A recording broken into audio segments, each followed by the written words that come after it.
Olá, amigos do Espírita Pop, sejam bem-vindos a mais um programa feito com muito carinho aqui na Comunhão Espírita de Brasília, torcendo para que vocês tenham um ano novo muito importante na sua caminhada evolutiva, para que a gente tenha boas atitudes. E esse é o tema do dia de hoje, novas perspectivas. Como a gente pode se alinhar com o Cristo para a gente poder seguir avançando de uma maneira um pouquinho mais efetiva na nossa caminhada, chegando a ser uma pessoa melhor ao final de 2025. Fique com a gente, fique com Deus, tamo junto.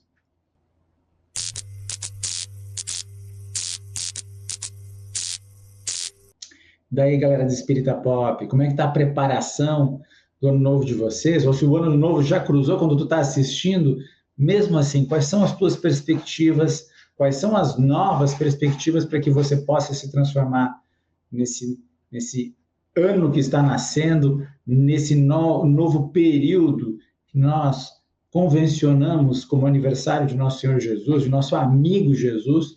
Eu que já quero trazer uma frase dele, né? Pedi e se vos dará, buscai e achareis, batei a porta e se abrirá, porquanto quem pede recebe, quem procura acha, e aquele que bate a porta vai se abrir. Gente, qual é? E ele continua, usar as palavras dele aqui, misturar com as minhas. Qual é dentre vós, pergunta ele, que pedindo o filho um pão dá uma pedra? Ou ainda, um peixe e dá uma serpente? Então, vós sendo maus como sois, saber dar boas coisas aos vossos filhos, é isso que Jesus está nos dizendo, imagina Deus o que não tem reservado para nós. Nosso Pai que estás nos céus, que tem os verdadeiros bens à nossa disposição se a gente pedir. Então é isso que é a chave, essa é a chave que a gente tem que pedir, gente. Os verdadeiros bens. E Deus quer nos dar tudo, sem exceção. Agora, qual de nós dá um automóvel para uma criança de 3 anos de idade, de 5 anos de idade, de 7 anos de idade? Nenhum de nós, né? Então a gente não pode culpar Deus para a gente não ter tudo aquilo que a gente quer, porque nós não temos maturidade espiritual e às vezes nem condições técnicas mesmo de lidar com responsabilidades, com recursos dos quais a gente não só faria mau uso, como poderia colocar outras pessoas em risco. E não é isso que a gente vê no mundo atual? Milhões de pessoas com recursos que mais colocam outras em risco, com recursos que mais satisfazem o seu ego, as suas demandas internas, do que propriamente o bem comum. A gente não vê governantes se ameaçando acabar com a vida na Terra se não forem atendidas as suas demandas? Se as suas tiranias não forem aceitas? Se direitos iguais, humanos, direitos de mulheres forem cobrados, eles não ameaçam com guerras? E nós temos isso na esfera pessoal também. Muitos e muitos, dominados por uma sanha de poder e controle, acabam perdendo bens preciosos e perdem, em geral, coisas boas para si, coisas más para o seu inimigo. Tem um ditado judeu que conta mais ou menos assim, né? Foi feita uma aposta que um anjo havia aparecido para um irmão que tinha lá direito, portanto, a fazer um pedido. E ele tinha uma rixa com outro irmão. São 2 judeus, ele tinha uma rixa com outro. E aí chegou o anjo, tudo que você me pedir, eu darei em dobro ao seu irmão. E ele, ao invés de pedir alguma coisa boa, sabe o que ele fez? Ele pediu, quero ficar cego deste olho, para que o irmão ficasse. Só que a verdade é que era invertida, e ele acabou ficando cego dos 2 olhos, o irmão ficou cego apenas de um olho. Tudo que a gente pede para nós, tudo que a gente pede, aliás, tudo que a gente deseja para o outro, reverbera em nós, né? De modo que a gente tem que lidar com aquele mal e com a culpa, porque tudo que a gente faz, lei de causa e efeito, retorna para nós. A gente tem que fazer a caridade, muitas vezes, em larga escala, para poder atenuar o mal que a gente fez. Então, o planejamento para o ano novo, para as novas perspectivas que vão surgir, eles têm que se basear na análise do nosso empenho na causa de Deus, na causa de Jesus. Essa é a base da transformação da nossa vida. Nós sermos caridosos o suficiente para que a gente possa estar protegido do mal que nos advenha, seja de atitudes que a gente ainda não deu conta, seja de atitudes que foram de outras vidas. Portanto, é imprescindível que a gente consiga estruturar no ano que vem uma meta, assim como nós temos metas pessoais, profissionais, uma meta de transformação com Jesus. Apesar das nossas imperfeições, apesar de sentirmos muitas vezes vergonha de nos dizermos cristãos diante de coisas que nós fazemos. Muitas vezes a gente olha para si, né? Ah, mas que vergonha. Mas nós temos que lembrar que Jesus escolheu pessoas parecidas com a gente para transformar o mundo. Então, ele não exigiu perfeição de ninguém.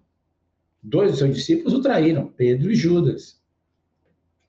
E ele, mesmo assim, continuou firme, acreditando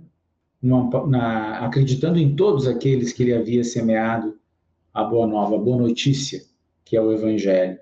Portanto, nós temos salvação. Deus sabe das nossas limitações. Agora, Jesus nos lembra que todo aquele que perseverar vai ser salvo. Então, vamos continuar firme adiante, mas vamos colocar meta. Não adianta a gente dar uma cesta básica, 1 quilinho de arroz e achar que a gente fez uma caridade, gente. Vamos ter que engolir o nosso orgulho, pedir perdão. Não podemos cruzar o ano aí, cruzar os meses, sem a gente pedir perdão para as pessoas que a gente machucou. Saber perdoar, muitas vezes, também de forma espontânea. Situações que ocorreram, as pessoas têm prismas diferentes, veem as coisas por prismas diferentes. Se colocar no lugar do outro para a gente avaliar, né?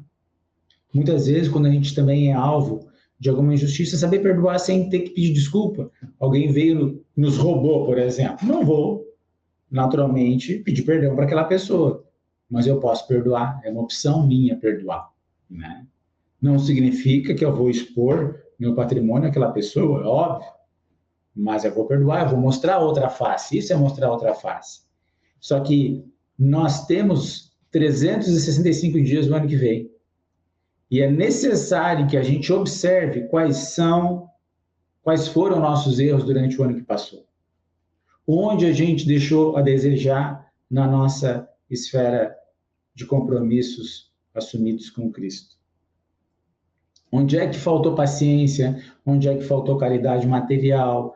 Onde é que faltou outras caridades morais? Onde é que faltou? Então, a gente tem o compromisso, gente, de repensar.